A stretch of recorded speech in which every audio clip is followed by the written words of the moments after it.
Okay, Sam, this video is for you. I have your twig finished up. Here it is. It's all black, just like you wanted it. Turned out very nice. It's not easy putting these mesh pieces on there. But it sure does make it look nice, so it's definitely worth it to put those on there, to spend a little extra time to put them on. These are actually bigger ones that you can kind of make them smaller. For anybody wondering, what I normally use is the 4mm stuff, and that's this right here. You can see how thin it is. It's actually even thinner than that a little bit, but I have this bigger stuff that I use for like 5 inch quads, and I don't remember what width this is, but I think it's like 6, 7, or 8, something like that.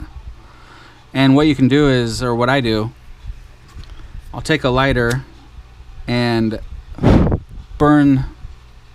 melt the end, and then while it's still melted, I'll stick this in there and I'll kind of press it like that, and then when it cools down, it makes it small, and then you kind of just squeeze it and it makes it smaller. It kind of stretches it out when you squeeze it, and then you do the same thing to this side wherever you cut it at. Then you heat this side up while it's squeezed, and it makes it smaller. So it's a nice little trick to make the bigger mesh smaller. Anyway, so you got these are the Mamba 1105 5500 kV motors. I love these motors so much. I don't know why I love them so much. They're just, when you feel them in person, they feel so nice. I've dealt with so many micro motors over the years, pretty much all of them that are out. So this one, when I feel it in my hands, it just feels really nice. It's smooth. It's really smooth. The wires are really nice. It has those orange wires. You can't tell, but it has orange wires, and they're just really nice and soft. I was gonna show you my other one because I built a CS3 for this other guy recently, and I loved it so much I had to make myself one. So with the same motors, these are the Mamba 1105 5500s. They're great motors, and they're only $10 a piece, so not a bad price. So you also have the iFlight all-in-one 12-amp Whoop FC. You have a XM Plus and a Unify Pro 32 Nano and a Runcam Nano 2. And you got the Phoenix 3D canopy. You also have the stock canopy and stock battery holder that I'm sending as well. And then you have the HQ 3030 props.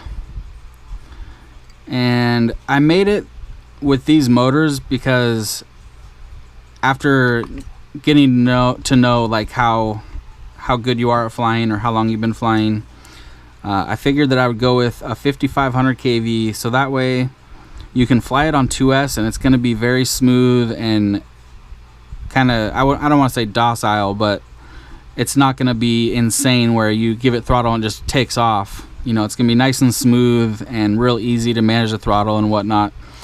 And then, you know, once you have a little bit more experience, maybe you can throw a 3S on here, and it'll be very easy for you to do, since this battery holder is meant basically for this 2S 450. And I believe that Brian is having bigger ones made for 3S. Although this one does also fit the smaller 3S batteries. Like I got this 300 sitting here. This is a 300 3S, and it fits in here just fine.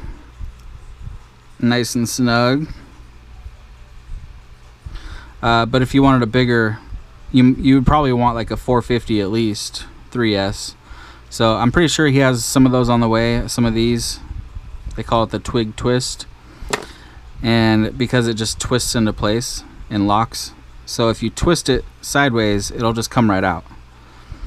So whenever the new one comes out, you could you know, you could get one of those and then just stick it in there and twist it and you're good to go. Or you can twist this one, take it out, and then throw in this battery strap in these two slots here, and you could use whatever size battery you want. So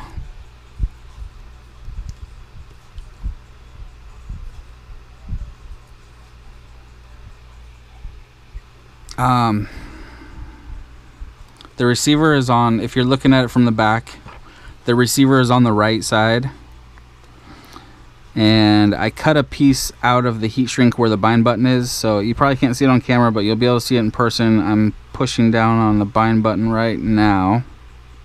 It's right there, just inside that hole. It's an XM Plus. I flashed it for RSSI, and you bind it in D16 mode. And then the button for the VTX is right inside of this hole over here on this side. And it also does not have heat shrink on it, so it'll be very easy to click the button. So it's already bound up to my radio. Welcome to OpenTF.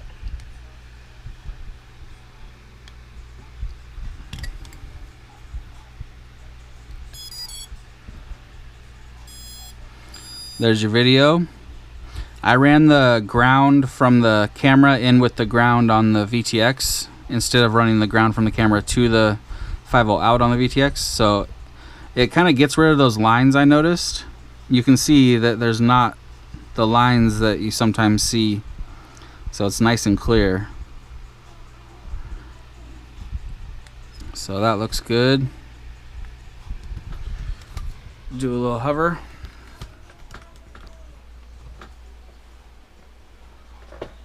Here we go. Nice and quiet. And surprisingly, on 2S, it has plenty of power.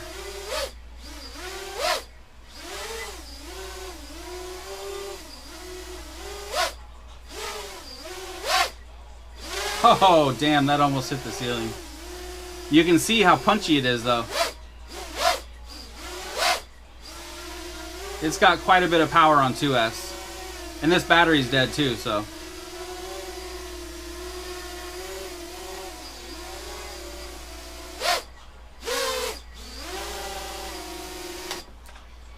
So yeah, I mean, it's pretty good on 2S. I would fly it on 2S, and I love power, so. It's by no means weak on 2S. For sure, because if you think about it, if you had a bigger 3-inch, like I got one sitting here actually because I'm working on it. This is a bigger, what I would call a bigger 3-inch. It has 1407s on it. What kV are you going to have for this? You're going to have around a 4000 kV, maybe even a 3600 kV. So if you think about it, 5500 kV is way higher than 3600 kV, but you're going to be flying this on 4S 3600. If it was like a 4300 kV, you fly it on 3S. So 5500 kV with the same size prop is pretty decent on 2S, and then is awesome on 3S. And there's no point at all even trying 4S, because 3S would be an equivalent to flying 4S on something else. So yeah, you're really gonna like it. It's an awesome little quad. I love it. How it's all black. This is the first one all black that I've done. It just turned out really nice. So I hope you enjoy it. I'll get it boxed up and send you over tracking. Let me know if you have any questions. All right, thank you.